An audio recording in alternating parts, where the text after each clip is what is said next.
이제 하나님께 찬양으로 영광 드리면서 나가도록 하겠습니다. 기념의 예배로 드리고 있습니다. 저희들 이번 동안도 주님 안에서 승리하시고, 비록 우리가 지금 하나님께서 예비하는 그곳에 신이 임재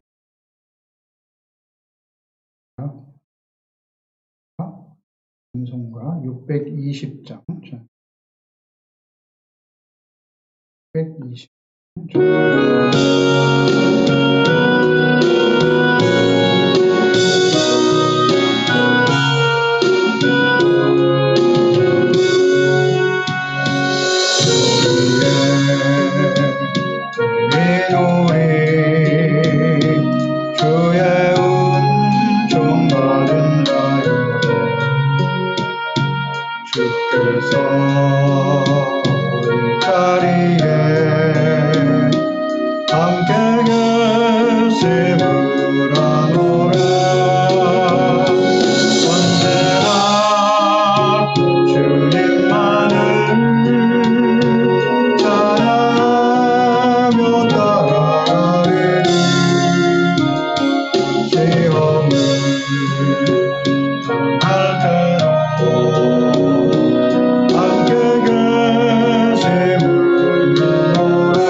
주 예수의 감기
427장.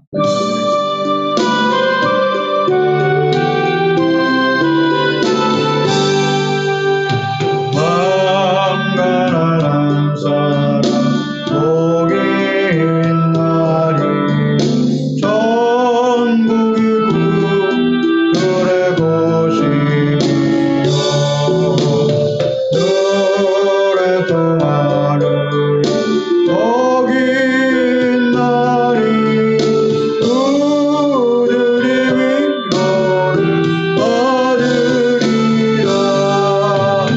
고유한 사람 복이 있나니 그 땅이 기업이 될 것이요 의사모하는 복이 있나니 그들이 배울 것이로다. 긍휼히 여기면 복이 있나니 긍휼히 여김을 받으리라. 정결한 사람 복이 있나니 그들이 하나님 볼 것이라. 화평케 하는 복이 있나니 그들이 하나님 아들이라. 기쁨을 받는 복이 있나니 그 천국이 그들의 것임이라. 우리의 욕보는 복이 있나니 하늘의 은을 받으리라. 부와 성자와 성령께 영광 영원히 돌리세. 할렐루야.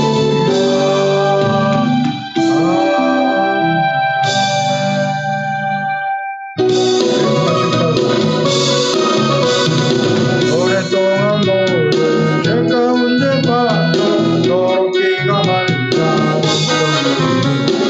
아무 공로 없이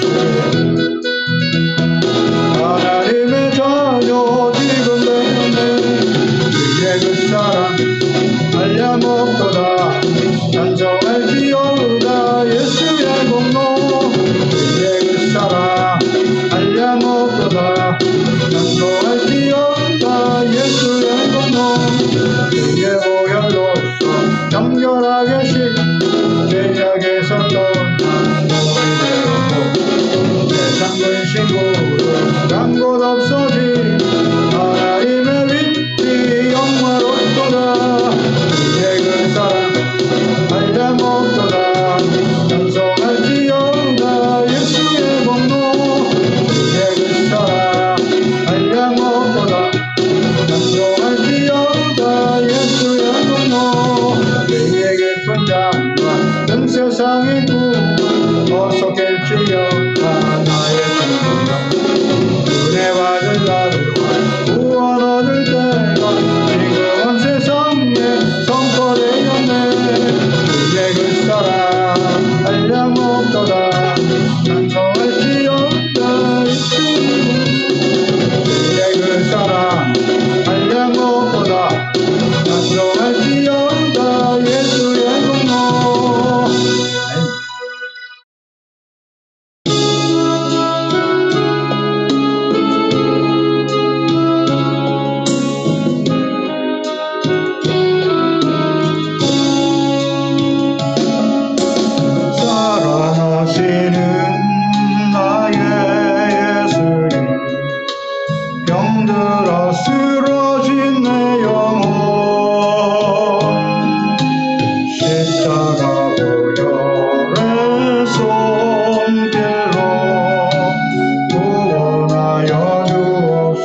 나를 구속하여 주신 주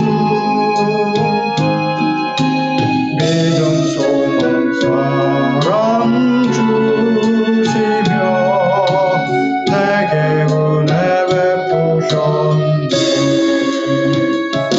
이 세상에 무엇으로 갚으리까 주님의 크신 그 사랑 연약한 이 몸밖에 두릴 곳 없어 눈물만 흘리옵니다 이 몸을 받아주소서 사랑하시는 나의 예수님 이제 무엇을 바라리요 오직 주님의 뜻을 따라 사명 감당하렵니다 세상의 무엇과도 바꿀 수 없는 주님의 놀라운 은혜 오로지 주께 영광 돌리며 영원히 찬양하리라 이 몸을 받아주소서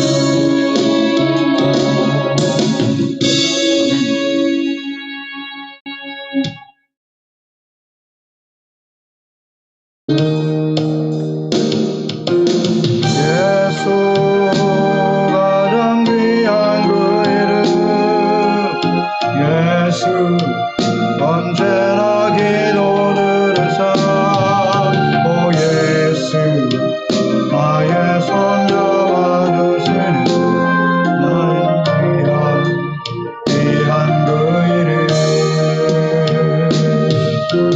예수 찬양하기 원하네 예수 좋은과 나중 되시는 오 예수 날 위해 고통 당하신 가장 귀한 그 이름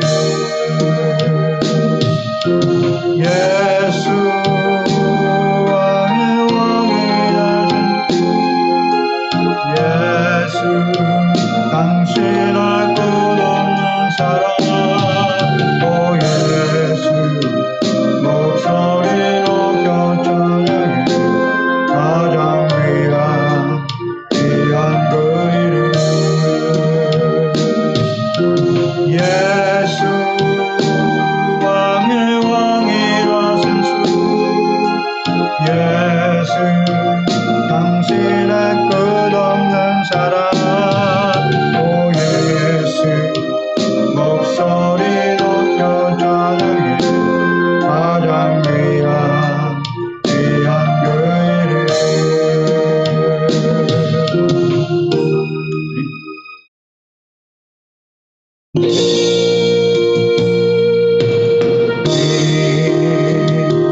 밤새 기도해 주 앞에 나와 무릎 꿇고 베푸시는 주 하늘을 향해 두 손 들고 하늘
11일 주일 예배 하나님께 올려드립니다.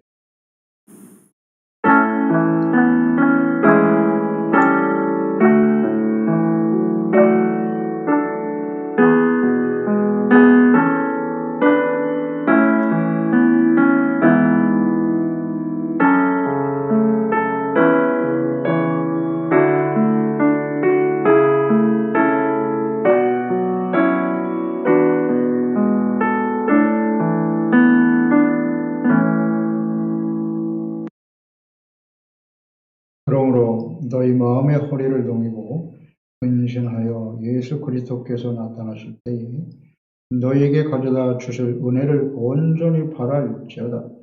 너희가 순종하는 자식처럼 전에 알지 못할 때에 따르던 너희 사욕을 본받지 말고 오직 너희를 부르신 거룩한 이처럼 너희도 모든 행실에 거룩한 자가 되라.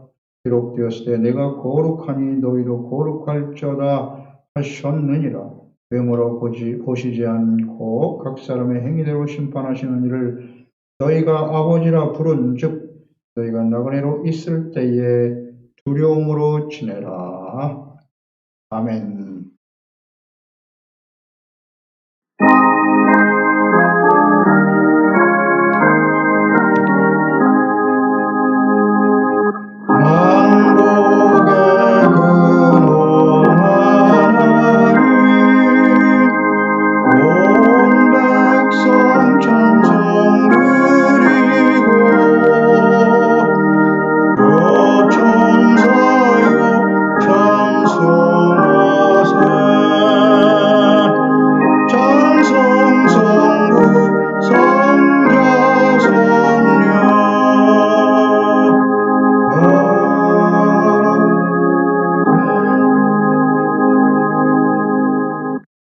신앙 고백드리겠습니다.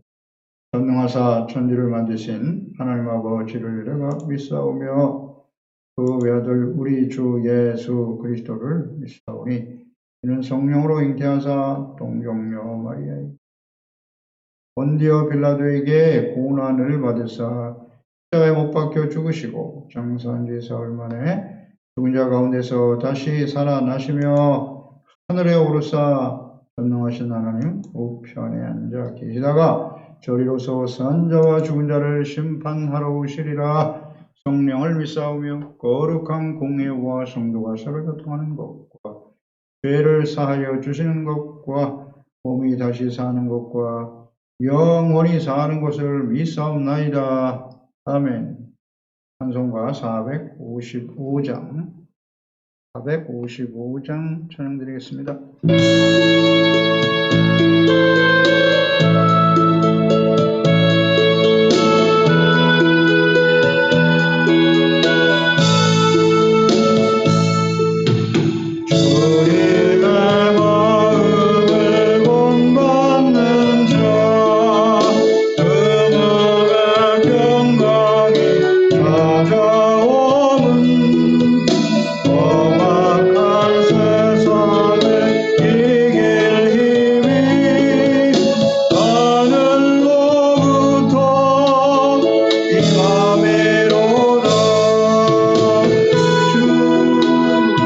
주님의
하나님 아버지, 지난 한 주간 동안도 주님의 보호하심과 인도하심 속에서 승리하고 또 건강한 모습으로 경건함을 얻게요.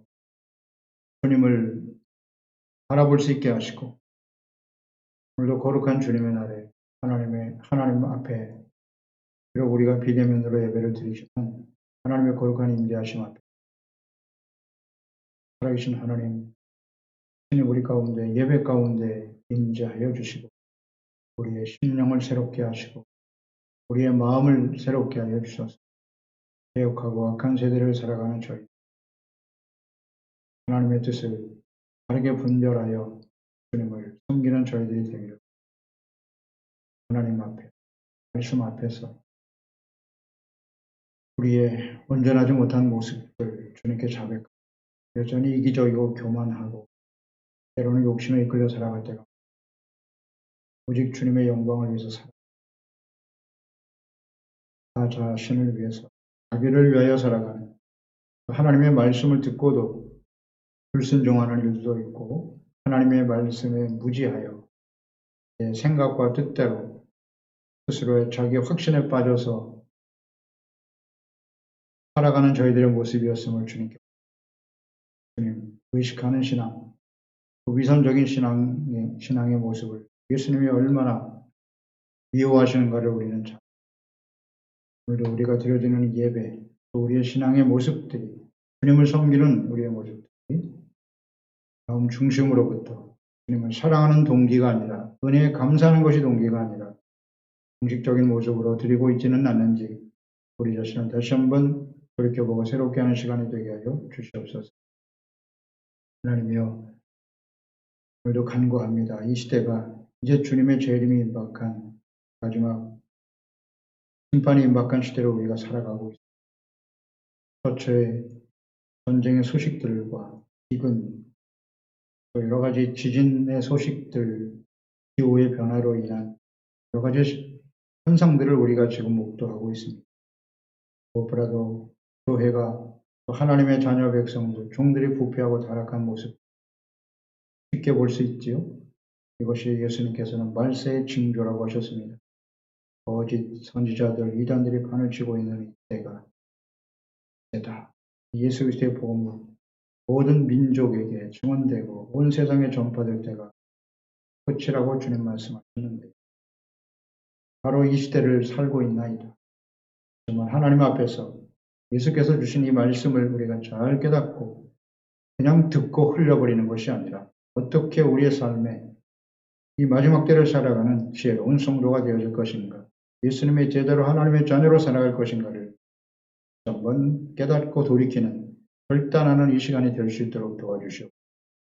오늘도 이어서 우리는 말세에 일어날 징조와 하나님의 뜻이 어떠하신가를, 또 우리가 하나님 앞에서 어떤 모습인가를 겸손히 듣기를 원합니다. 주의 성령님께서 친히 감동하시고 깨닫게 하셔서 주님의 뜻을 확신하고 믿음으로 순종하는 저희들이 되기를 원합니다. 또 계속되는 이 코로나 팬데믹으로 인해서 많은 사람들이 혼란 가운데 살아가고 있습니다.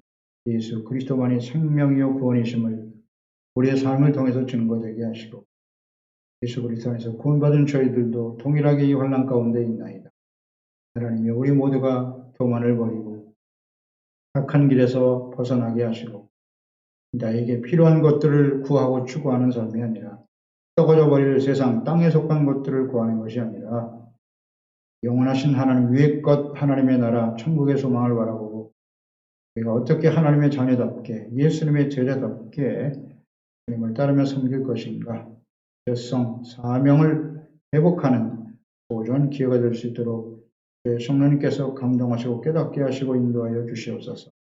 예배를 통해서 하나님께서 온전히 영광 받으시옵소서. 예수님의 이름으로 기도드립니다. 아멘.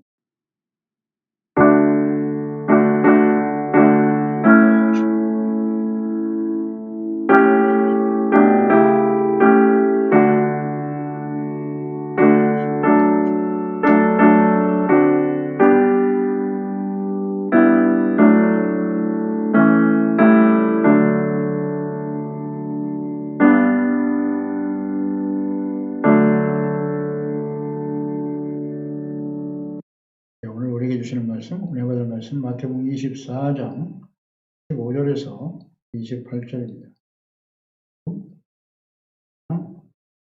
15절, 28절까지 말씀을 같이. 그러므로 너희가 선지자 다니엘이 말한 바 멸망의 가증한 것이 거룩한 곳에 선 것을 보거든 읽는 자는 깨달을진저.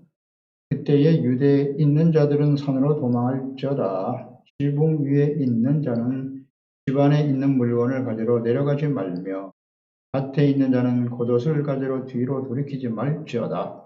그날에는 아이 뵌 자들과 젖 먹이는 자들에게 화가 있으리로다.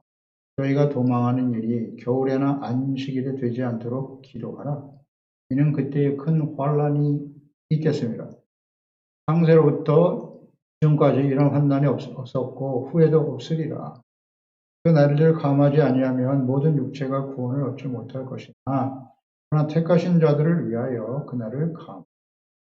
그때에 사람이 너희에게 말하되 보라 그리스도가 여기 있다 혹은 저기 있다 하여도 믿지 말라. 거짓 그리스도들과 거짓 선지자들이 일어나 큰 표적과 기사를 보여 할 수만 있으면 택하신 자들도 미혹하리라. 보라 내가 너희에게 미리 말하였노라. 그러면 사람들이 너희에게 말하되 보라 그리스도가 광야에 있다 하여도 나가지 말고 보라 골방에 있다 하여도 믿지 말라. 번개가 동편에서 나서 서편까지 번쩍인 같이 인자의 임함도 그러하리라. 죽음이 있는 곳에는 독수리들이 모일 것이니라. 아멘. 하나님을 가까이 하는 삶이 됩시다. 하나님을 가까이 하는 삶이 됩시다.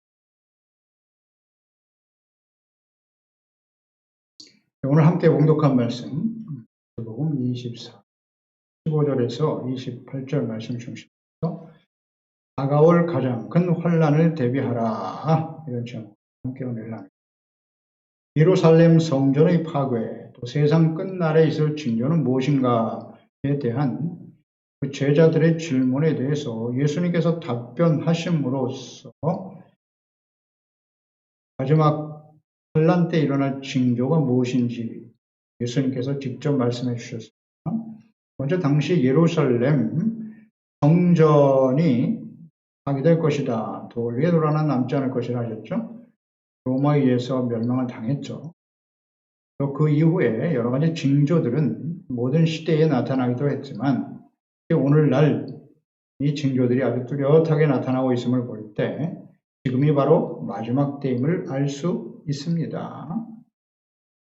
오늘날 일어나고 있는 이런 징조들을 우리가 눈여겨볼 때 지금이 바로 주님이 오실 날이 아주 심히 가깝다라는 것을 알 수 있어요. 세상 끝날의 징조에 대해서 예수님께서 먼저 크고 화려하고 아름다운 이런 예루살렘 성전이 무너질 것이다. 그걸 너희들이 보게 될 것이다 라고 하셨는데 또 그때가 바로 종말의 시작이다 라는 말씀을 하셨어요. 이 성전의 파괴 이것이 이제 종말의 시작이라고 하셨는데 지금 우리가 이 시대를 살아가고 있습니다. 마지막 예수 그리스도의 재림과 많이 임박한 시대라고 하는 분명한 증거가 교회의 부패와 타락으로 인한 예수 그리스도의 진노 이런 것을 통해서 우리는 확인할 수 있는 것입니다. 오늘날 교회가 크고 화려한 교회 건물을 자랑하고 또 그 안에 부자, 권력자들이 많이 모이는 교회임을 자랑하고 교회가 과거 예수님 당시에 성전들과 같이 그 예루살렘 성전이 하나님 앞에 온전한 제사와 예배와 기도를 드리지 아니하고 돈 받고 주고 잼을 팔고 돈을 버는 일에 혈안이 되어 있었단 말이에요. 예수님께서 규칙을 만들어 다 성전에서 쫓아내버리죠. 이렇게 온전한 경건한 예배를 드리기보다는 오늘날 교회도 장사하는 사람들 신의 이익과 욕망을 이루기 위해서 계속적인 욕망에 사로잡힌 사람들의 집단과 같이 점점 강도의 소굴이 되어가고 있다. 이것은 부인할 수 없는 사실일 것입니다. 이런 모습을 우리가 보게 될 때 지금이 바로 마지막 때이구나 깨닫게 됩니다. 그런 교회는 하나님의 심판에 직면할 수밖에 없을 것이다 라고 말씀하셨고요. 거짓 그리스도, 거짓 선지자들의 출현과 미혹하는 일들이 있을 것이라고 하셨습니다. 전쟁, 기근, 지진, 성도들에 대한 박해가 일어날 것도 말씀하셨고요. 이 복음이 모든 민족에게 전파될 때 그때가 끝이다 라는 말씀을 하셨어요. 그러면서 하신 말씀이 그러나 끝까지 견디는 자는 구원을 받을 것이다. 거짓 이단들이 난무하고 또 이로 인해 미혹을 받고 박해를 받는 성도들이 계속 늘어나고 전쟁, 기근, 천재질환이 발생하는 종말의 징조들이 나타나고 있을 때 많은 성도들이 하나님을 떠나고 사랑이 식어져 갈 것이다 라고 말씀하셨어요. 그런 가운데서도 하나님의 말씀을 듣고 순종하는 의롭고 거룩한 빛된 삶을 중단하거나 포기하지 않고 지속적으로 참된 그리스도인으로 하나님의 자녀답게 살아가는 삶을 지켜가는 사람들이 구원을 받을 것이다 라고 말씀하셨어요. 이 말세에는 많은 사람들이 실족하여 넘어진다, 배교하는 일이 일어날 것이다. 그래서 하나님과 그리스도를 떠나는 일들이 일어날 것이다. 어떻습니까? 오늘날 교회가 점점 부흥하고 있나요? 아니면 점점 쇠퇴하고 있나요? 이런 현상들을 여러 가지 사회적 현상으로 분석을 하고 해석을 하려고 하는데 말씀으로 보세요. 성경 말씀, 예수께서 하신 징조들이 지금 뚜렷하게 나타나고 있지 않습니까? 가면 갈수록 더욱더 심화될 것입니다. 심화될 거예요. 왜? 마지막 때를 향해서 달려갈 수밖에 없는 그런 때 우리가 살고 있기 때문이죠. 예수 그리스도의 재림과 마지막 때 일어날 이 심판은 창세 이후에 가장 큰 환란이 될 것이다 라고 말씀하셨네요. 그러니까 마지막 환란의 때가 임박한 시대를 지금 우리가 살고 있는데 우리 그리스도인들은 어떻게 이때를 대비해야 할 것인가? 첫째로 적그리스도의 출현과 인류 역사상 가장 큰 환란의 긴박성, 그 환란은 아주 긴박하게 일어날 것임을 말씀하고 있네요. 이에 대해서 잘 대비를 해야 할 것입니다. 15절 19절을 보면 그러므로 너희가 선지자 다니엘이 말한 바 멸망에 가증한 것이 거룩한 곳에 선 것을 볼 때 읽는 자는 깨달을진저 하셨네요. 그때 유대에 있는 자들은 산으로 도망할지어다. 지붕에 있는 자는 집안에 있는 물건을 가지러 내려가지 말라고 하셨고요. 밭에 있는 자들은 겉옷을 가지러 뒤로 돌이키지 말라. 그날에는 아이벤 자들과 젖먹인 자들이 화가 있을 것이다. 이런 말씀하셨네요. 선행절에 이어서 예수께서 마지막 환란과 심판에 일어날 징조에 대해서 지금 말씀하고 계시는데 멸망에 가증한 것이 거룩한 곳에 선 것을 볼 때 그랬어요. 거룩한 성전에 가증한 것이 선다. 그것을 보게 될 것이다. 이때가 마지막 때의 징조다라고 말씀하셨는데 모든 사람들이 거룩한 성전에 가증한 것이 서는 것을 보게 될 것이다. 보게 될 것이라고 말씀하십니다. 이 가증하다라고 하는 이 헬라 원어의 의미는 황폐하게 만든다는 뜻이에요. 그러니까 다니엘이 이 말씀을 했습니다. 이걸 지금 인용해서 말씀하고 계신 것인데 다니엘이 말한 거룩한 성전에 세워질 가증한 것은 무엇인가? 다니엘서 9장 27절에 그가 장차 많은 사람들과 더불어 한 일해 동안의 언약을 굳게 맺고 그가 그 일의 절반에 제사와 예물을 금지할 것이며 또 포악하여 가증하는 것이 날개를 의지하여 설 것이며 또 이미 정한 종말까지 진노가 황폐하게 하는 자에게 쏟아지리라 하였느니라. 이 말씀을 인용하신 거고 11장 31절에도 보면 군대는 그의 편에 서서 성소 곧 경관 곳을 더럽히며 매일 드리는 제사를 폐하여 멸망하게 하는 가증한 것을 세울 것이다. 이 말씀을 예언했는데요. 다니엘 선지자를 통해서 하나님 예언하신 말씀인데 이 말씀이 어떻게 성취되었냐 하면 시리아 왕인 안티오쿠스 에피파네스가 있었습니다. BC 175년에서 164년 동안 통치한 시리아의 왕이었습니다. 알렉산더 이후에 서로 분별 통치할 때 한 왕이죠. 시리아 지역을 담당합니다. 이 에피파네스가 들어와서 예루살렘 성전을 더럽힙니다. BC 168년인데요. 이 에피파네스가 예루살렘 성전 재단을 헐어버렸어요. 그리고 그곳에 제우스 신상을 세웁니다. 그리고 제우스 신에게 돼지를 제물로 바치고 그 돼지의 피로 하나님의 성전을 더럽히고, 실제로 역사 속에 일어났던 일이죠. 예수님께서 예언하신 성전에 세워질 이 멸망이 가증한 것은 또 무엇을 의미하는 것이냐면, 다니엘이 예언했던 말씀은 BC 168년에 이루어졌는데요. 지금 예수님께서 그 다니엘의 예언을 가지고 지금 말세 징조에 일어날 것이다 라고 다시 한번 말씀하셨단 말이죠. 성전에 가증한 것이 세워집니다. 이것은 곧 당시에 이루어질 예언의 말씀이었죠. AD 70년에 로마에 의해서 예루살렘이 멸망을 당할 때 그 성전에 로마의 독수리 행장이 성전에 세워졌죠. 성전이 세워졌습니다. 그래서 이 말씀이 또 성취가 되었고요. 그리고 더 나아가서 이 마지막 환란의 시대에, 마지막 심판의 시대에 나타나게 될 멸망에 가증한 것, 그것은 바로 적그리스도를 의미하는 것이겠죠. 예수님 당시에 이루어졌고, 궁극적으로는 예수 그리스도의 재림과 마지막 종말에 나타날 증거이다. 우리가 구약의 선지서들을 계속 묵상하면서 하나님의 그 뜻, 의도가 무엇인가를 계속 우리는 묵상하게 되죠. 선지서는 당시에 패역한 백성들을 돌이키기 위해서고, 돌이키지 못할 때 하나님의 공의의 심판이 임할 것이다. 보라라는 말씀을 자주 사용하시면서 이 말씀은 반드시 성취될 하나님의 뜻이라고 말씀하셨고요. 그리고 궁극적으로는 당시에 이스라엘 백성들의 멸망의 원인은 왕과 제사장, 선지자들이 부패하고 타락했기 때문이거든요. 그래서 하나님의 아들 그리스도는 기름 부음 받은 자, 왕, 제사장, 선지자이죠.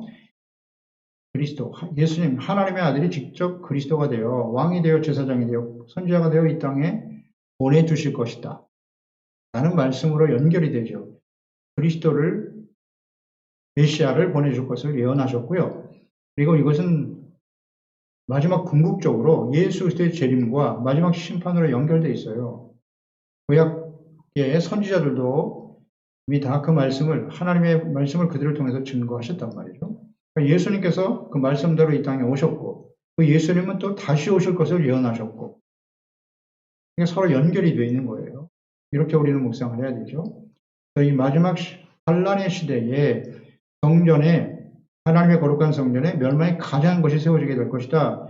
이 가증한 것이 누구냐? 바로 적그리스도예요. 적그리스도가 나타나서 하나님을 모독하고 자신을 자칭 하나님이라고 말하는 거죠. 그러면서 성전을 더럽히는 일들이 일어날 것이다.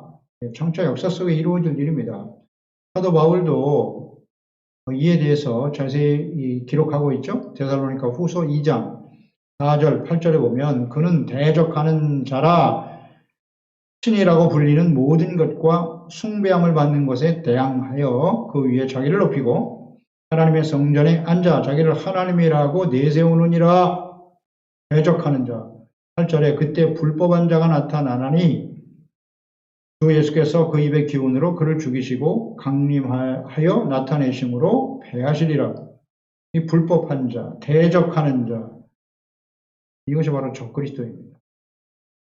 하나님과 그리스도를 부인하고 하나님의 자리에 자신을 하나님 위에 두고 말이죠. 스스로 높이려고 하는 이런 사람이 나타날 것인데, 그때 바로 그리스도가 오신다. 주 예수께서 그 입의 기운으로 그를 죽이시고 강림하며 나타내심으로 패하실 것이다.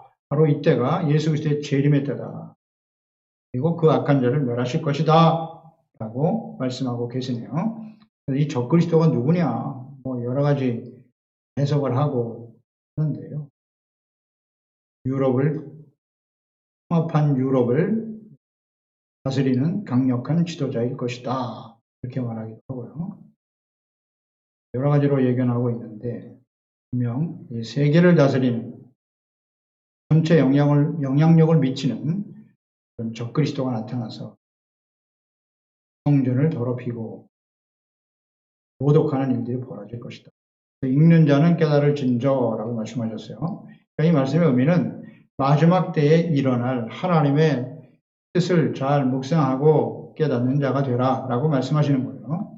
다니엘서의 이 예언의 말씀이 어떻게 구체적으로 역사 속에 실현되었는지, 또 이 예수님의 말씀도 그대로 예루살렘 성전이 로마에 의해서 멸망당함으로써 황폐하게 되었는지를 잘 깨닫고 장차 되어질 일을 깨닫는 사람들이 되어야 한다는 것이죠. 이제 하나 남은 예언은 예수 그리스도의 재림과 적그리스도의 출현을 통해서 예수 그리스도의 재림과 연결되어 있고 마지막 심판으로 연결된다. 이것이 예수께서 가르쳐 주신 말씀 아닙니까? 그래서 우리는 이 적그리스도가 누구인지에 대해서 좀 잘 이해하는 것이 필요한데 성경적으로 이해해야죠. 사람들이 어떻게 생각하든 중요하지 아니고 성경은 뭐라고 말씀하십니까? 사도 요한이 이 적그리스도에 대해서 분명히 기록하고 있죠. 요한일서 4장 3절에 예수를 시인하지 아니하는 영마다 하나님께 속한 것이 아니니 이것이 곧 적그리스도의 영이다. 오리라 한 말을 너희가 들었거니와 지금 벌써 세상에 있다라고 말씀하십니다. 요한이서 1장 7절에 보면 미혹하는 자가 세상에 많이 나왔나니 이는 예수 그리스도께서 육체로 오심을 부인하는 자라. 이런 자가 미혹하는 자여 적그리스도다 라고 말씀하고 있죠. 예수님을 하나님의 아들로 시인하지 않는 영, 그리고 미혹하는 자가 세상에 왔는데 예수 그리스도의 육체로 오심을 부인하는 자, 그게 적그리스도라고 말하네요. 예수님, 하나님의 아들이 사람의 몸을 갖고 이 땅에 오셨다. 성육신하신 예수 그리스도를 부인하는 것, 이것이 바로 적그리스도입니다. 적그리스도가 일어나서 예수님의 교회와 그리스도인들을 박해하는 일들이 벌어지게 될 것이다. 예수님의 육체로 오심을 부인하는 사람, 예수님을 신하지 않는 사람. 당연히 그렇겠죠. 정치적인 목적을 가지고 이 적그리스도는 어떤 사람들이 될 것인가 여러 가지 해석들이 있는데요. 예수님을 육체로 오심을 부인하잖아요. 예수님을 신하지 않죠. 유대인 중에 유대인들 중에 나올 것이다. 그렇게 말하자고. 가톨릭에서 나오는 해석하는 사람도 있는데 중요한 것은 그리스도를 부인한다는 거예요. 그리스도를 부인하고 대적하는 자가 될 것이다. 이것은 뭐 역사적으로 분명히 일어날 일이죠. 예수님께서 하신 말씀이니까요. 이 적그리스도가 일어나 환란의 때가 임박했을 때 우리는 어떤 자세를 취해야 할 것인가. 16절 18절에 예수께서 말씀하셨어요. 그때 유대에 있는 자들은 산으로 도망할지어다. 지붕 위에 있는 자는 집 안에 있는 물건을 가지러 내려가지 마라. 밭에 있는 자는 겉옷을 가지러 뒤로 돌이키지 말라. 이런 말씀하셨네요. 이 말씀을 보면 그 환란의 긴박성을 의미하는 거죠. 매우 긴박하게 일어날 것이다. 뒤돌아보지 말고 산으로 도망할 정도로 말이죠. 긴박하고 급박한 상황 속에서 환란이 다가온다는 거예요. 이 말씀을 보면 마치 소돔과 고모라가 심판을 받을 때의 모습과 비슷하죠. 롯과 그의 가족들에게 하나님 보내신 천사가 이 땅에 심판을 받을 것을 말씀하시면서 뒤돌아보지 말라 그랬어요. 뒤돌아보지 말고 그대로 이곳을 떠나라. 절대 뒤를 돌아보아서는 안 된다. 창세기 19장 17절이죠. 그 사람들이 그들을 밖으로 이끌어낸 후에 이르되 도망하여 생명을 보존하라. 돌아보거나 들에 머물지 말고 산으로 도망하여 멸망을 면하라. 26절에 롯의 아내는 뒤를 돌아보았으므로 소금 기둥이 되었다. 이 마지막 때에 심판이 임박한 시대를 살아가는 사람들은 뒤를 돌아보아서는 안 된다는 그런 가르침 아닙니까? 유대 역사가였던 유세비우스라는 사람이 있죠. 그의 기록에 의하면 역사가입니다. 실제로 주후 66년 예루살렘이 로마에 의해서 공격을 받을 때 이 말씀, 예수님의 이 말씀을 기억한 성도들이 매우 신속하게 요단 계곡에 위치한 헬라라고 하는 곳으로 피신했어요. 헬라 계곡. 4년 후에 AD 70년, 66년에 그곳으로 피했는데 4년 후에 발생하게 될 천변에서 살아남았다라는 기록이 있습니다. 역사적인 기록입니다. 이제 우리 마지막 심판과 환난을 앞두고 있는 시대를 살아가는 그리스도인들은 이런 세속적인 욕망에 미련을 두지 말고 하나님의 예수님의 뜻을 잘 이해해야 되겠죠. 주님 앞에 영광스러운 모습으로 서게 될 그날 천국의 소망을 바라보고 경건의 삶에 힘써야 하는 것입니다. 산으로 도망하라고 말씀하셨으니 지금도 우리는 우리가 피할 산을 찾아다녀야 할까요? 그런 의미는 아니에요. 이곳으로 와야만 환난을 면할 수 있다. 심판을 면할 수 있다. 어디 이단들이 또 이거 끊임없이 강조하고 있지 않습니까? 우리에게로 오라. 이곳에 와야만 마지막 심판에서 구원받을 수 있다. 그렇습니다. 예수님께로 나아가면 돼요. 우리는 어떤 산을 찾을 게 아니라 이제 우리의 영원한 피난처가 되시는 예수 그리스도.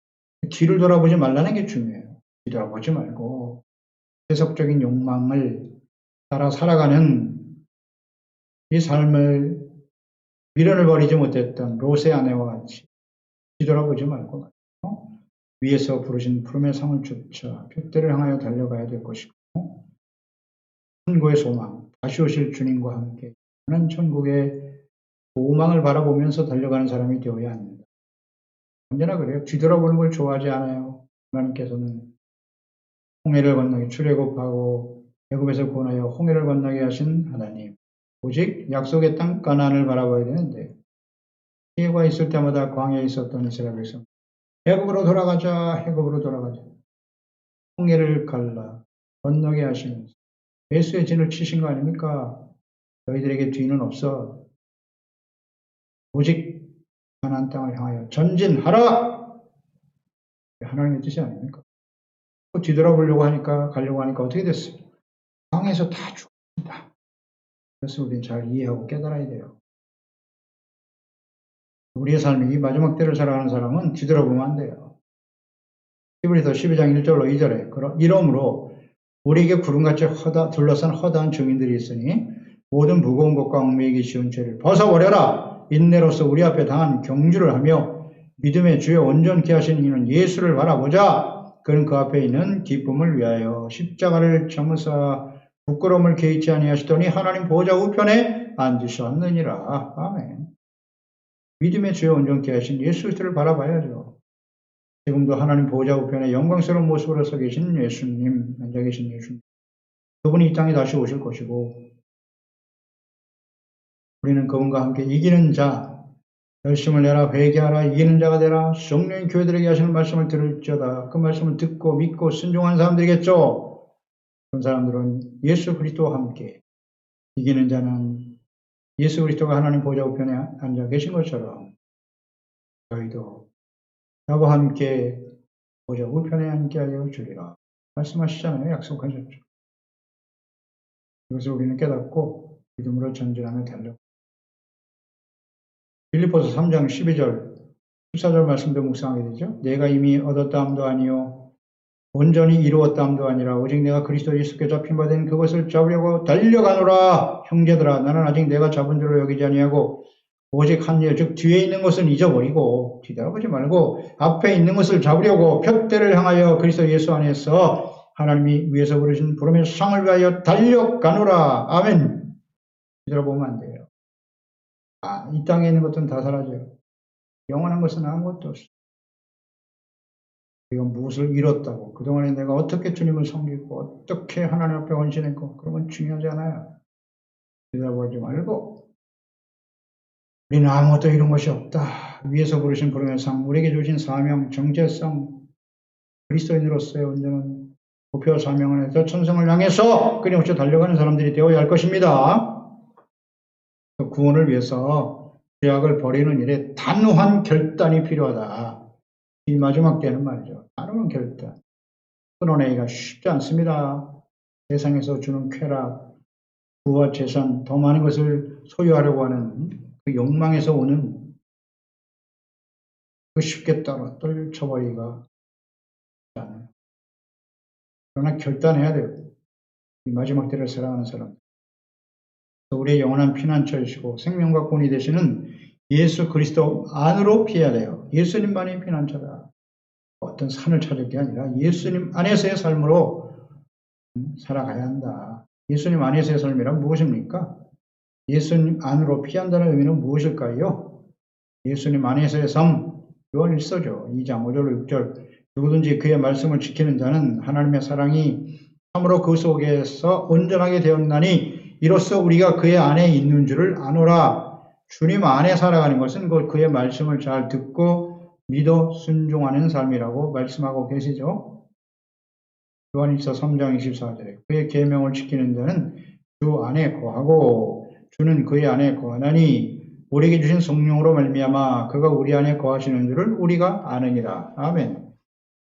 어렵지 않죠. 주님의 계명을 지키는 자는 주님 안에 거하고 주는 그의 안에 거한다. 너희가 내 안에 내가 너희 안에 있으면 열매를 많이 맺는다.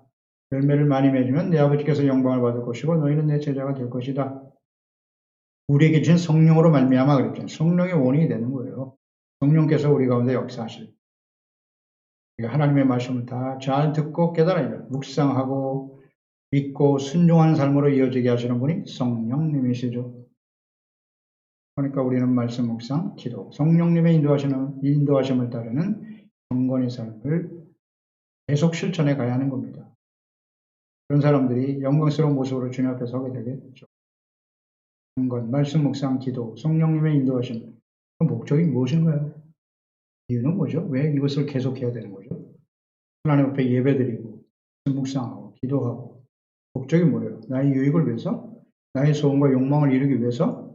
이전보다 좀 더 나은 미래에 더 편안한 삶을 위해서? 이게 이유와 목적일까요? 우리 자신에게 물어봐야죠. 우리가 하나님의 말씀과 대답해 나의 생각을 쳐서 복종시키고 거룩한 하나님의 자녀로 예수 그리스도를 따르는 제자로서 빛된 삶을 통하여 우리를 통해 수많은 사람들이 예수 그리스도를 알고 믿고 구원받을 수 있도록 생명과 구원의 길로 이 마지막 환난의 시대에 우리가 깨어서 그들을 준비시키고 심판이 아니라 영원한 생명과 구원의 길로 인도하는 일에 쓰임받는 이것을 위해서 기도해야죠. 그러기 위해서 어떻게 우리가 말씀을 듣고 지켜 순종할 것인가? 이와 거룩한 삶으로 이어질 것인가? 이것 때문에 우리가 말씀 묵상하고 기도하고 성령의 도우심을 구하는 것 아니겠습니까? 9절 20절에 그날에는 아이벤 자들과 젖먹이는 자들에게 화가 있을 거다. 너희가 도망하는 날이 겨울이나 안식일이 되지 않도록 기도하라. 그런 말씀하셨네요. 환란의 때가 아주 긴박하게 일어난다는 거죠. 환란이 일어나는 날 준비되지 않은 사람들은 결코 피할 수가 없어요.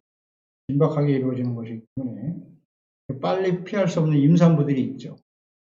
아이벤 자들은 빨리 뛸 수도 없고 그것을 벗어나기가 쉽지 않다. 또 어린아이를 키우는 부모들 역시 마찬가지로 화가 있을 것이다. 무슨 뭐 결혼하지 말고 아이도 낳지 말라 그런 뜻이 아니겠죠. 임신한 여인과 어린아이를 양육해야 되는 엄마들 오늘날로 적용을 시켜보면 직장생활도 해야 되고 육아를 동시에 해야 되는 워킹맘들 아이를 키우는 엄마의 입장에서 보면 사실 아이한테 너무나 많이 시간을 할애하다 보니까 말씀 묵상하고 기도하고 경건의 삶을 실천할 여유가 있다 없다? 없습니다. 그 아이를 키우는데 너무 마음을 빼앗기다 보니까 온갖 마음이 다 지쳐버려요. 그래서 말씀 묵상하고 기도해야 되는데 이것을 놓친단 말이에요. 그래서 육아를 하다가 우울증에 빠져버리는 사람들이 상당히 많아요. 육아 우울증이라고 하지 않습니까? 뭐 믿지 않는 사람, 하나님이 없는 사람이 너무나 뭐 그런 현상들이 자연스럽게 나타날지 모르겠으나 우리 그리스도인들 중에도 하나님의 자녀들 중에도 아이를 키우다가 우울증에 빠진 사람이 많더라 이거예요. 그런 의미 아닙니까? 너무 그 일에 지쳐서 하나님 말씀 묵상하고 기도하고 경건의 삶을 지켜가는 일이 어렵다는 거예요. 지금 그러한 말씀을 하고 계시는 거예요. 하고 계시는 거예요. 이 마지막 때가 되었는데 그 아이들 키우는 일들 때문에 자기의 어떤 영혼 구원, 자신의 구원을 온전히 이루어가는 일에는 시간을 할애할 수 없더라는 거죠. 그런 자에게 화가 있을 것이다. 준비되지 못하니까 피할 수 없다는 거예요. 갑자기 다가오기 때문에. 그때 하나님 옆에 가서 저는요 아이를 그 키우는 일들 때문에 너무 많은 시간을 뺏겨서 하나님을 가까이 하지 못했습니다. 핑계될 수 없다는 거죠. 그러니까 우리가 아이를 양육하는 거 대단히 중요한 일이죠. 우리에게 주어진 사명인데 우리 아이들을 잘 먹고 잘 먹게 하고 성장시키는 거, 뭐 지식을 얼마나 잘 가르칠까 보다도 중요한 게 뭐예요? 어려서부터 하나님의 말씀으로 교양과 훈계로 잘 양육하는 것이죠. 그러기 위해서는 부모님들이 하나님의 말씀과 기도로 깨어 있어야 하지 않을까요? 매우 중요한 문제입니다. 항상 준비되어 있어야 한다는 거예요. 갑자기 다가오기 때문에 주님의 그날이 아이들 다 키우고 시간이 있을 때 예수님 오세요. 그렇지 않다는 겁니다. 핑계될 수 없다는 거예요. 그래서 자녀들에 대한 부모의 역할과 사명 매우 중요합니다. 이걸 주님이 깨닫게 하시는 말씀이에요. 육아 때문에 나는 경건의 삶을 할 수 없었어요. 핑계대지 말라는 거예요. 경건한 가정을 이루는 일에 힘써야 합니다. 20절에 도망하는 날이 겨울에나 안식일이 되지 않도록 해라 그랬어요. 겨울철이 되지 않기를 바라라. 겨울철은 당시 팔레스타인은 우기란 말이죠. 비가 오는 때인데 비가 많이 오면 통행이 불편해지죠. 그리고 양식을 구하기가 굉장히 어려운 시기가 되는데 그때의 환란의 날이 임하지 않도록 하라. 기도하라. 또 하나는 안식일이네요. 유대인들에게 있어서 안식일 규례는 매우 중요하죠. 안식일에는 5리 이상을 이동할 수 없게 되어 있단 말이에요. 스스로 이렇게 만들어 놨어요. 짐승들도 사용할 수 없어요. 안식일에는. 이 날이 안식일에 환란이 임하면 도망치지도 못하고 죽게 된다. 그런 말씀이겠죠. 실제로 BC 168년에 시리아 왕이었던 안티오쿠스 에피파네스가 공격을 침공해 올 때 그 날이 안식일이었어요. 알고 안식일을 쳐들어왔겠지. 안식일이었기 때문에 유대인들은 아무 한 번 하지 못하고 그냥 몰살을 당해버립니다. 역사적 기록이니까요. 환란의 때를 준비하지 못하고 세속적인 욕망에 걸려 살아가다가 갑자기 당하게 되지 않도록 항상 깨어 기도하라. 경건의 훈련에 힘써라 라는 의미로 하신 말씀입니다. 누가복음 21장 34절 36절 말씀이죠. 너희는 스스로 조심하라. 그렇지 않으면 방탕함과 술취함과 생활의 염려로 마음이 둔하여지고 뜻밖의 그날이 덫과 같이 너에게 임할 거야. 너희가 누굽니까 여기서? 너희가 누구죠? 예수님의 제자들입니다. 예수 그리스도를 믿고 구원받은 하나님의 자녀들에게 임한다고요. 덫과 같이. 이날은 온 지구상에 거하는 모든 사람에게 임하는 거야. 이러므로 너희는 누굽니까? 장차 올 이 모든 일을 능히 피하고 인자 앞에 서도록 항상 기도하며 깨어있으라 하시니라. 아멘. 방탕함, 술취함, 생활의 염려로 마음이 둔해진단 말이죠. 그런 사람들에게는 덕과 같이 임하게 되는 날 돌이킬 수가 없어요. 시간이 없단 말이죠. 그때 가서 회개하고 그럴 시간이 없다. 그러므로 이 모든 일을 능히 피하고 인자 앞에 오실 예수 그리스도 앞에 설 수 있도록 항상 기도하고 깨어 있어야만 한다는 거죠. 기도하고 깨어 있어라. 정체성, 사명. 어떻게 우리는 그리스도인답게 하나님의 자녀답게 살아갈 것인가? 여기 항상 집중하고 있어요. 삶의 우선순위가 무엇을 먹을까, 입을까, 마실까가 아니라 하나님의 나라와 의에 초점을 두고 뒤에 있는 것은 잊어버리고요. 옛날에 내가 얼마나 신앙생활을 잘하고 이런 건 중요하지 않다니까요.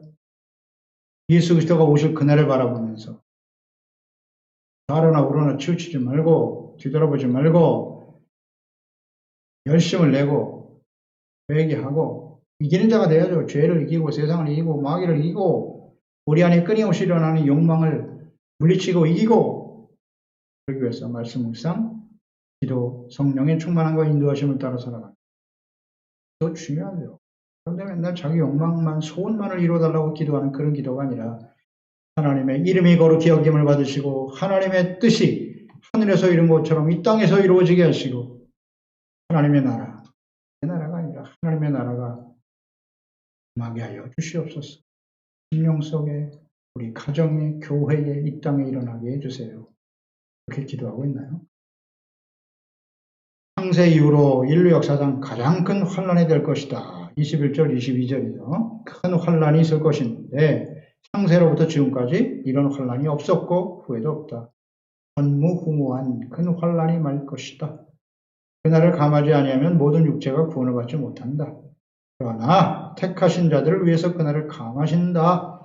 창세 이후에 전무후무한 환란과 재앙이 찾아올 것이다. 이 환란, 먼저 유다 예루살렘에 역사적으로 가장 큰 환란을 만나게 될 것이다 라는 의미로 하셨고 그대로 이루어졌어요. AD 70년 로마에 의해서 예루살렘 멸망을 당하는 환란, 이것이 바로 전무후무한 이스라엘 역사에 있어서 전무후무 환란이 되었다는 뜻이에요. 유다의 역사가 요세푸스의 기록에 의하면 이 당시에 예루살렘 성내에 대부분의 사람들은 예루살렘 성이 로마에 의해서 포위를 당하고 있었기 때문에 과거에 바벨론에 의해서 포로로 당할 때도 마찬가지로 그래서 다 굶어 죽었습니다. 먹을 것이 없어서.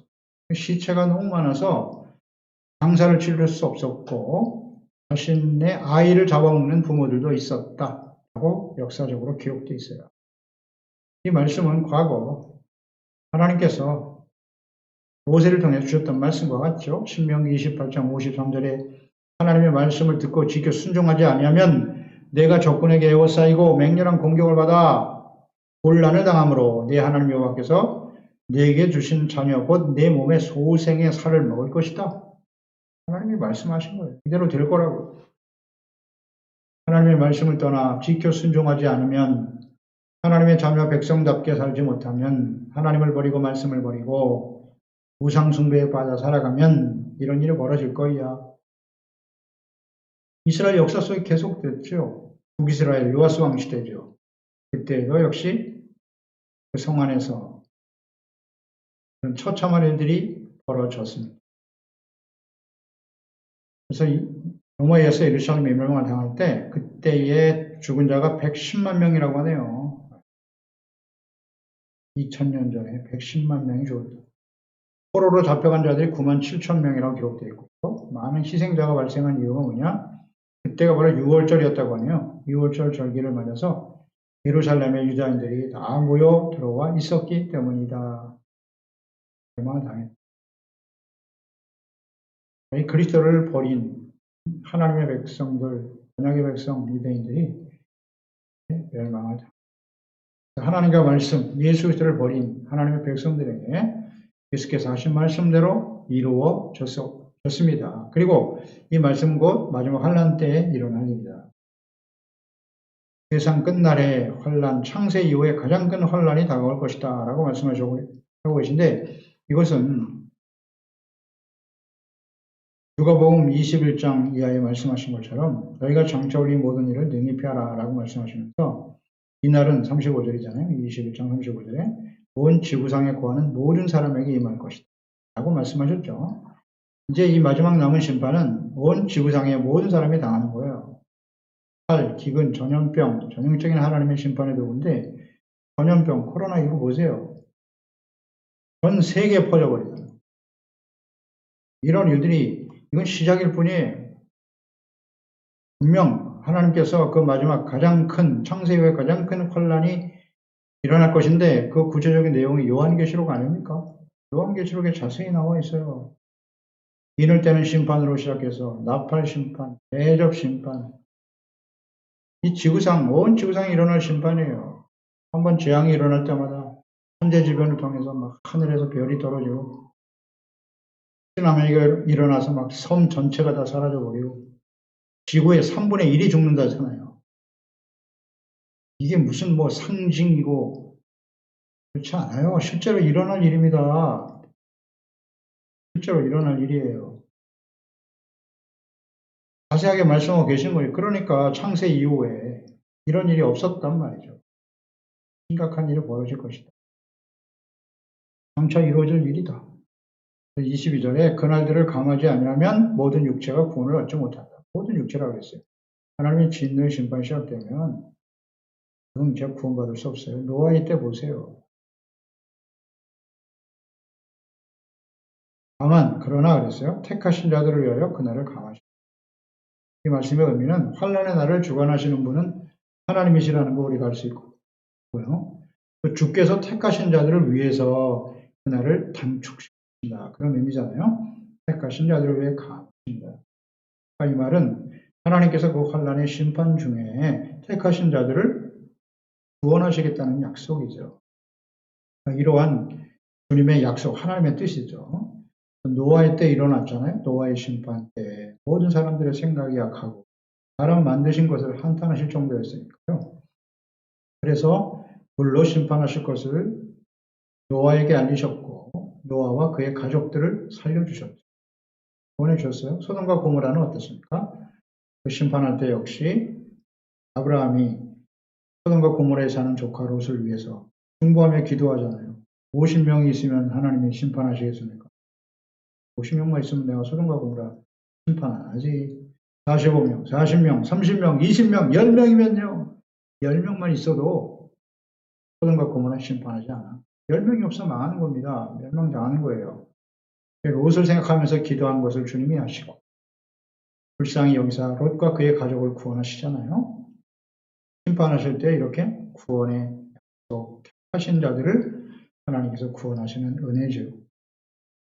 환난 중에 구원하시는 하나님, 이 택하신 자를 구원하신다. 이것을 우리는 잘 생각해야 합니다. 이 택하신 자라는 말이 헬라어의 에클렉토스라는 말인데 뽑혀진 사람들이라는 뜻인 거예요. 뽑혀져. 특별히 하나님이 뽑아낸 사람들이라는 뜻이거든요. 그러면 택하신 자들은 누굴까요? 마지막 환난 가운데 택하심을 받는 사람들. 먼저 역사적으로 볼 때 영원한 언약의 백성은 이스라엘이죠. 이스라엘이 원래 선민이에요. 하나님의 택함을 받은 이스라엘입니다. 이스라엘 백성들 중에 예수 그리스도를 영접하고 구원받은 사람들을 좀 기다리고 계시는 거예요. 사실은. 기다리고 계시는 것이고 이스라엘 전체가 예수 그리스도를 받아들이고 예수님을 하나님의 아들로 시인하기는 것이다. 그렇죠? 또 하나는 예수 그리스도를 믿고 구원은 받아서 환난 속에서 많은 미혹과 유혹이 있지만 또 많은 사람들이 사랑이 식어져 가고 하나님께로부터 그리스도께로부터 멀어져 가지만 떠나갈 것이지만 끝까지 견디는 사람이에요. 외식하고 형식적인 신앙생활을 하는 사람들이 아니라 많은 박해와 시련과 때로는 상처를 받기도 하고 손해를 당하기도 하고 하지만 끝까지 그리스도인으로서 그리스도인답게 예수님의 제자답게 경건의 삶과 말씀을 듣고 순종하는 의와 거룩한 삶을 지켜가는 사람들, 이런 사람들이 하나님의 택한 자들이죠. 하나님 후보원에 알곡과 같은 사람들이에요. 이런 사람들은 주님 앞에 서게 될 것입니다. 마지막 두 번째 우리가 묵상하고자 하는 것은 거짓 그리스도의 출현과 끊임없는 미혹이거든요.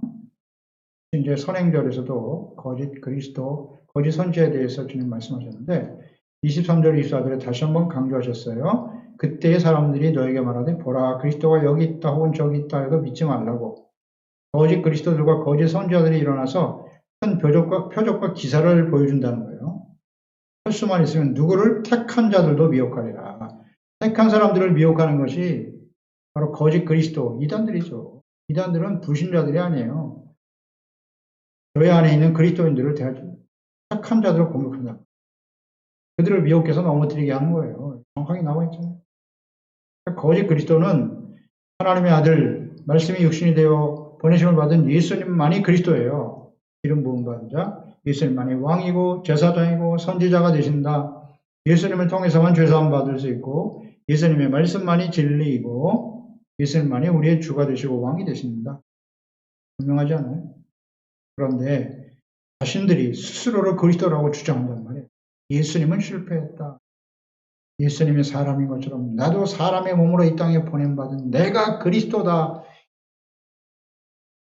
여기 있다 저기 있다 해도 그랬어요. 여기저기 많은 거짓 그리스도들이 일어나게 된다는 거예요. 거짓 이단들 성행하게 될 것이다. 그런 현상들을 지금 보고 있죠. 모든 시대에 계속됐지만 이 시대, 이런 시대에 온라인 시대에 이 거짓 이단들이 판을 치고 있고 크게 부흥하고 있어요. 이게 바로 말세라는 증거예요. 생각해야 합니다. 그냥 사회적 현상으로 끝날 일이 아니에요. 큰 표적과 기사를 행하여 사람들을 미혹한다는 거예요. 기사와 이적을 행해. 그러니까 사람들이 속는 거예요. 병도 고치고 막 귀신도 쫓아내고. 그런데 이들을 어떻게 분별할 수 있을까요? 이런 거짓 그리스도 선지자들. 산상수훈에 말씀하셨죠. 마태복음 7장 15절 23절 거짓 선지자들을 삼가라. 양의 옷을 입고 너에게 나오나 속에는 노략질하는 이이야. 그들의 열매로 그들을 알지니 가시나무에서 포도를 또는 엉겅퀴에서 무화과를 따겠니? 이와 같이 좋은 나무보다 아름다운 열매를 맺고 못된 나무가 나쁜 열매를 맺나니 열매로 그들을 분별하라 라고 말씀하셨죠. 그리고 이런 말씀도 하셨잖아요. 22절에 그날에 많은 사람이 나더러 이르되 주여 주여 우리가 주의 이름으로 선지자 노릇도 했고 주의 이름으로 귀신을 쫓아내고 주의 이름으로 많은 권능을 행하지 아니하였나이까 하리니 그때 내가 그들에게 밝히 말하되 내가 너희를 도무지 하지 못하니 불법을 행하는 자들아 내게서 떠나가라 하리라. 많은 기사와 이적과 표적을 보이면서 사람들을 미혹한다 그랬죠. 그런데 예수님께서는 불법을 행하는 자들아 내게서 떠나라. 열매를 보아서 한단 말이죠. 불법, 하나님의 말씀, 율법의 말씀, 예수님께서 하셨던 산상수훈의 말씀, 성경에 기록된 그 모든 주님의 말씀을 순종하는가, 그런 열매를 맺고 있는가를 잘 보라는 거예요. 불법을 행하고 있는데도 깨닫지 못하고 그를 따르는 사람들, 거짓 목사, 거짓 이단, 열매를 보아서 구분을 해야죠. 절대 이것을 못 보게 하죠. 숨기죠, 사람들에게. 신천지 이단 같은 절대 인터넷을 보지 마라. 인터넷 보면 자신들의 실체가 다 드러나거든. 근데 이 바보 같고 어리석은 사람들은 또 안 봐요. 보지 말란다고. 그거 뭐 인터넷 보면 지옥 간다니까. 진짜 안 봐. 정말 어리석지 않습니까? 실체들이 다 드러나네. 뭐 그렇게 복잡하게 말할 거 있어요? 성경을 봐라. 성경 보면 다 드러나죠. 그거는 못해. 이 거짓 말씀에 비춰보면 다 드러나는데. 그 열매를 뭐 안다 그랬잖아요. 어떤 열매를 맺어야 될까요? 늘 우리가 말씀드리죠. 그 구분하는 거 간단해요. 산상수훈 말씀을 가지고 이렇게 비춰보면 다 드러나고요. 쉽게는 갈라디아서 5장 22절 23절. 오직 성령의 열매는 뭐다? 사랑, 희락, 화평, 대신관계에서 맺어야 될 열매. 대인관계의 열매는 오래 참음, 자비, 양선 세 가지밖에 없어요. 그리고 자기 자아에 대해서 맺어진 열매, 충성, μον유, 절제입니다. 이것은 금지할 법이 없다 그랬어요. 금지할 법이 없다. 모든 율법의 핵심이라는 거예요. 핵심. 예수님의 인격입니다. 내 마음속. 하나님 말씀을 전하는 종, 사랑, 희락, 화평이 있나? 인내, 오래 참음, 자비, 양선으로 대하는가? 그 말이죠. 그다음 에베소서 5장 8절로 9절. 너희가 전에는 어둠이더니 이제는 주 안에서 빛이다. 빛의 자녀들처럼 행하라.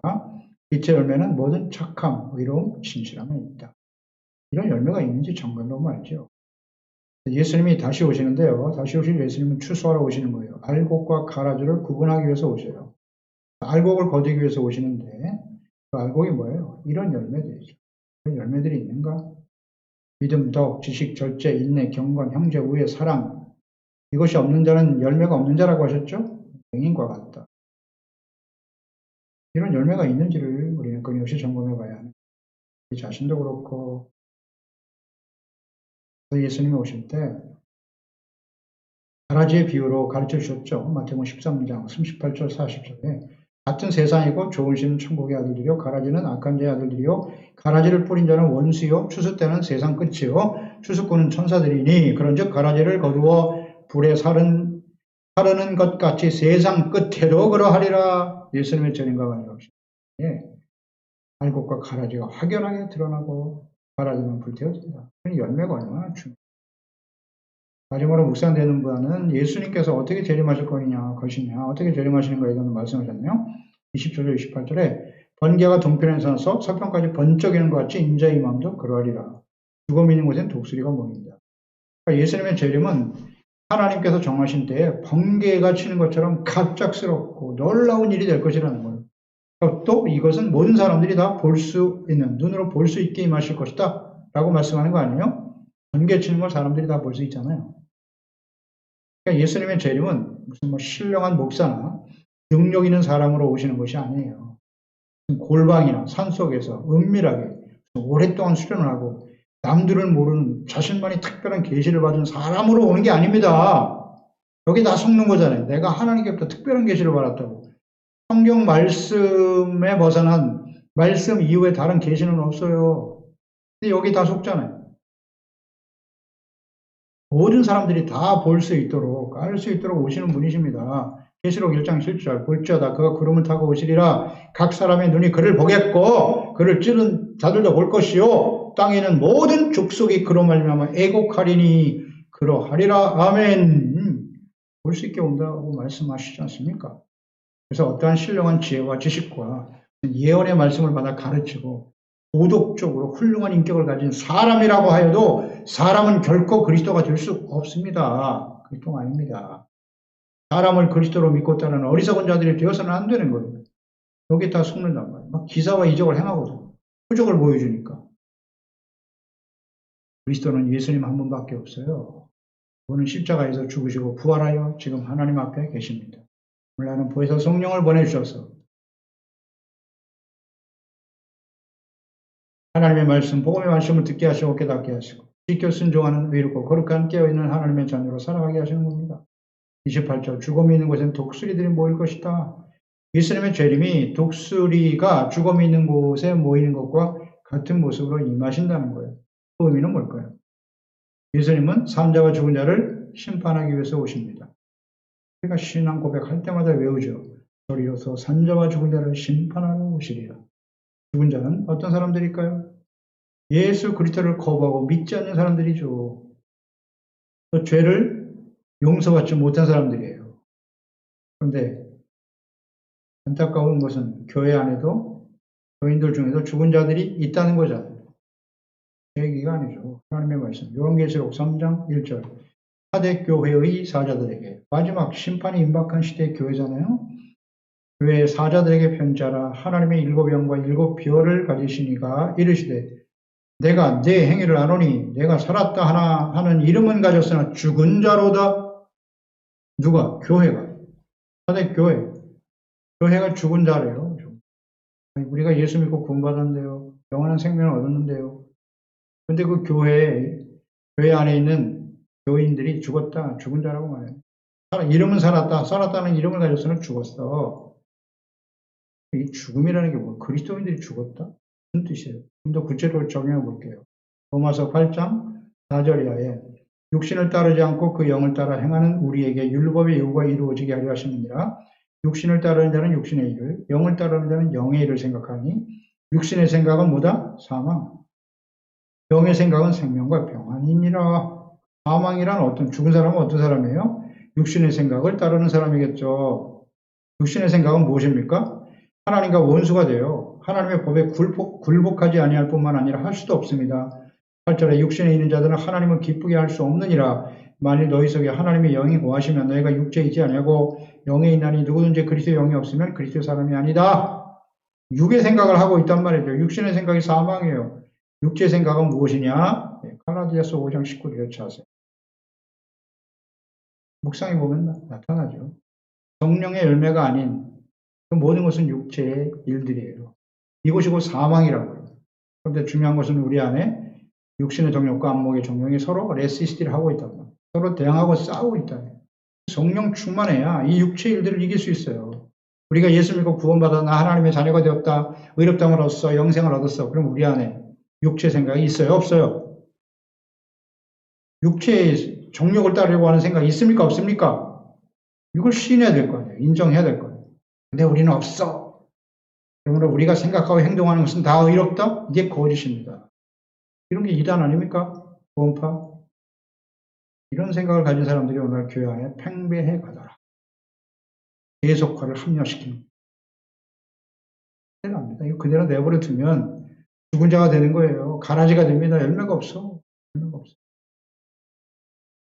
마지막 환란과 예수님의 재림의 때는 번개처럼 순식간에 일어난다는 거 예수께서 하신 말씀이에요. 죽음이 있는 곳에 독수리가 몰려드는 것처럼 예수 그리스도의 재림, 죽은 자들 가운데 임하게 될 겁니다. 다가올 이 큰 환란을 대비하는 지혜로운 자들이 되어야 할 것입니다. 살아있는 사람은 어떤 사람? 알고게 알고 경건의 훈련에 힘쓰고 성령의 열매, 빛의 열매를 맺으며 하나님의 자녀와 예수 그리스도의 제자로서의 삶을 지켜가는 사람입니다. 과거 완료가 아니라 계속 지켜가야 돼요. 지금 현재. 그래서 예수께서 영접하시며 이런 사람들은 오실 주님을 영접하게 되겠죠. 그래서 영원한 하나님의 나라와 천국으로 인도하실 것입니다. 우리 소중한 지체와 가족들 자녀들은 살아있는 자가 되어 깨어있는 자가 되어 오실 주님을 영광스러워 맞이할 수 있기를 하나님 아버지 은혜와 사랑을 감사하고 찬양드립니다. 오늘도 하나님께서 마지막 때에 마지막 종말에 일어날 일들이 어떠한지 다시 한번 깨우쳐 주시고 말씀으로 지혜롭게 준비할 수 있게 해주심을 감사합니다. 이 시대를 보면 지금 이때가 마지막 때임을 우리가 알 수 있습니다. 거짓 그리스도들이 일어나서 하나님의 선택하신 하나님의 자녀들, 성도들을 미혹하고 있습니다. 하나님의 자녀답게 그리스도인답게 예수님의 제자로서 이 악하고 폐역한 세대를 본받지 말고 하나님의 기뻐하시고 온전하시고 선하신 뜻을 잘 분별하는 자들이 되어야 됩니다. 경건의 훈련, 과거 완료가 되어서는 안 돼요. 주님 오실 그날을 소망하고 뒤에 있는 거 바라보지 말고 위에서 부르신 부름의 상을 좇아 표대를 향하여 장차 영광스러운 모습으로 주님을 맞이할 그날을 위해서 우리에게 다가오는 여러 가지 시련과 지금 어려움들이 있습니다만 이 환난은 인내와 연단을 거쳐 하나님의 소망을 이루고 온전한 하나님의 자녀로 참된 그리스도인으로 세워져가는 과정임을 확신하면서 기뻐하며 찬양하며 사랑과 기쁨과 평강이 넘치고 모든 사람들 가운데 물의 창과 자비와 양선, 충성, 온유, 절제 열매를 맺어가는 우리 소중한 지체와 가족들 자녀들이 다 되게 하여 주시옵소서. 예수님의 이름으로 기도드리옵나이다. 아멘. 말씀을 생각하면서 접심으로 기도하겠습니다.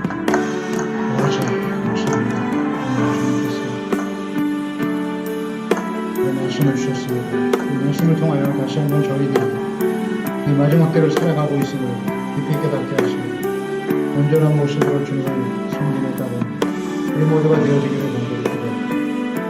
주여 기도합니다. 주 성령님께서 이 말씀을 듣는 우리 모든 지체와 말씀을 듣는 모든 하나님의 자녀들에게 성령께서 감동을 변화시키시고 깨우쳐주세요. 어려운 말씀이 아닙니다. 과거에도 하셨던 말씀이 모든 역사 속에 성취되었잖아요. 예수님께서 성전 파괴로 시작된 이 마지막 종말의 시대에 대해서 예언하셨던 말씀입니다. 실제로 로마에 의해서 예루살렘 멸망당했고 성전은 파괴되었잖아요. 2000년 동안 나라를 잃고 방황하며 살다가 하나님께서 20세기에 이스라엘을 회복시켜 주셨는데 왜 하나님께서 그 일을 하셨을까요? 우연히 발생한 일입니다. 지금의 마지막 때라는 것을 주님께서 깨우쳐 주시고 그때부터 복음이 전 세계에 확산이 됩니다. 역사를 봐도 교회 역사를 봐도 그렇지 않습니까? 1948년 이스라엘 통일과 함께 유진비 성령의 역사가 크게 일어나서 온 세상 땅끝까지 복음이 전파됐습니다. 통신문화활동, 3차 산업운동이 일어나서 정보통신산업으로 발전, 온 세계 땅끝까지 복음 전파되게 하고 있다는 이게 우연히 발생한 일입니다. 지금의 마지막 때라는 것을 우리에게 보여주고 계시는 겁니다.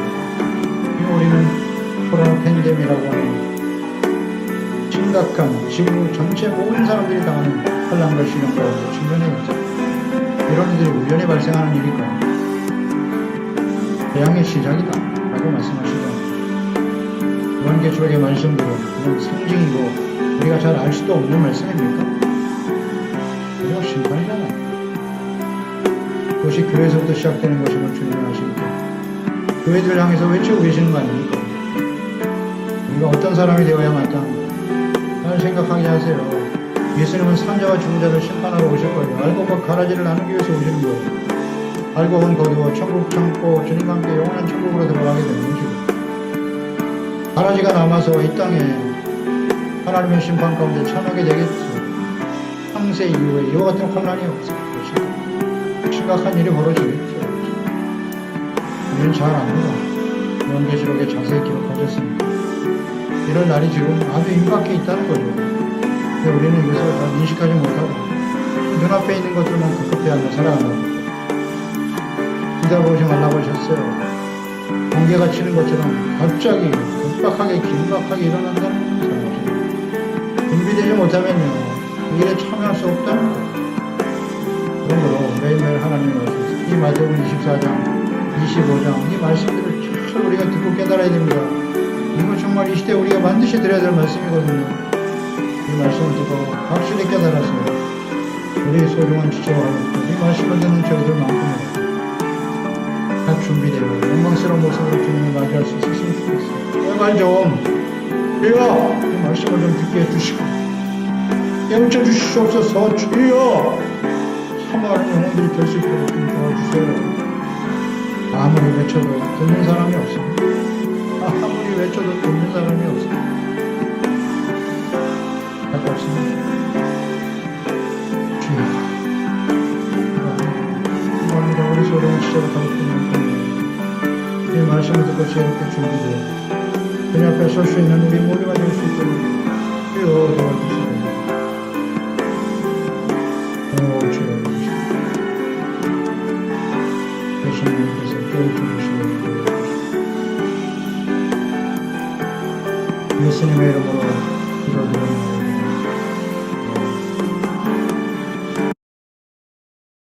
하나님 아버지, 오늘도 주의 말씀을 들었습니다. 우리 모든 지체와 가족들, 우리 자녀들 말씀을 꼭 들어야 되는데 마태복음 24장, 25장이 너무너무 중요한데요. 오늘 이 시대에 꼭 들어야 될 말씀인데요. 듣는 사람이 많죠. 이때를 분별하고 지혜롭게 준비되어 우리 소중한 지체와 가족들, 자녀들만큼 주님 오시는 날에 그런 시간이라 알고 영광스러운 모습으로 주님을 맞이할 수 있게 도와주시옵소서. 저희들을 불쌍히 여겨주시오. 과거하려고 아니라 이전보다 더욱더 열심을 내어 말씀을 듣고 돌이키고 악한 길에서 떠나고 또 거들 세상에 있는 것들을 구하는 것이 아니라 영원한 하나님의 나라의 소망을 바랍니다.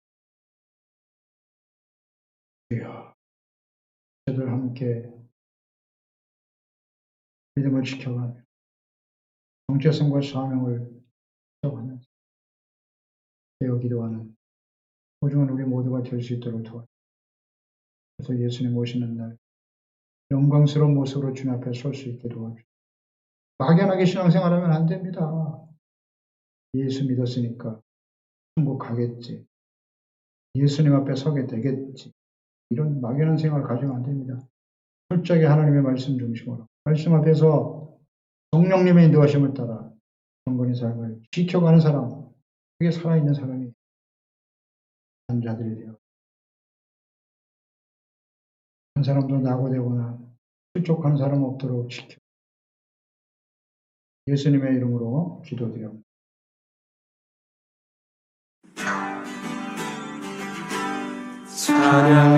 찬양하라 내 영혼아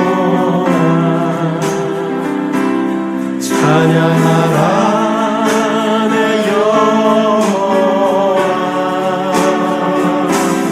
내 속에 있는 것들아 다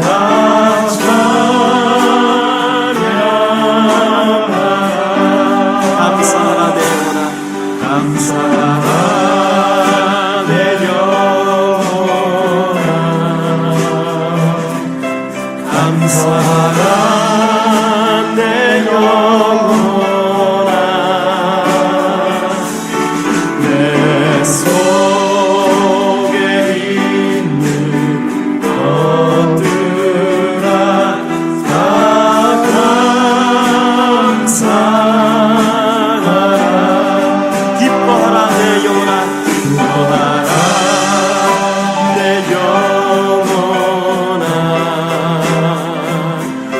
기뻐하라 내 영혼아 내 속에 있는 것들아 다 기뻐하라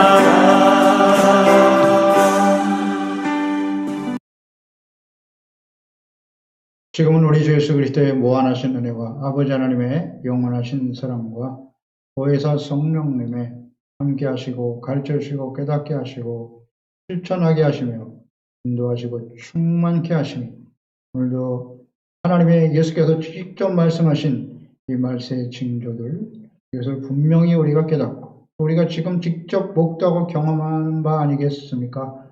이것을 바르게 이해하고 깨달아서 지혜로운 하나님의 자녀로 참된 그리스도인으로 잘 준비되어서 영광스러운 모습으로 주님을 맞이할 수 있기를 간절히 소망하는 우리 모든 지체들, 우리 가족들, 자녀들, 직장, 사업, 생활, 봉사 위에 영원토록 함께 하시기를 간절히 축원하옵나이다. 아멘.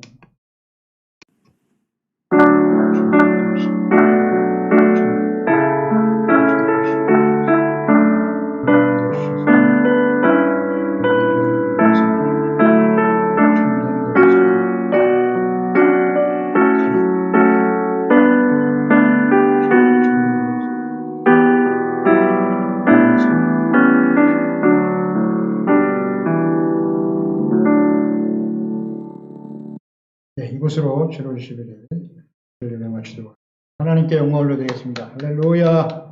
감사합니다.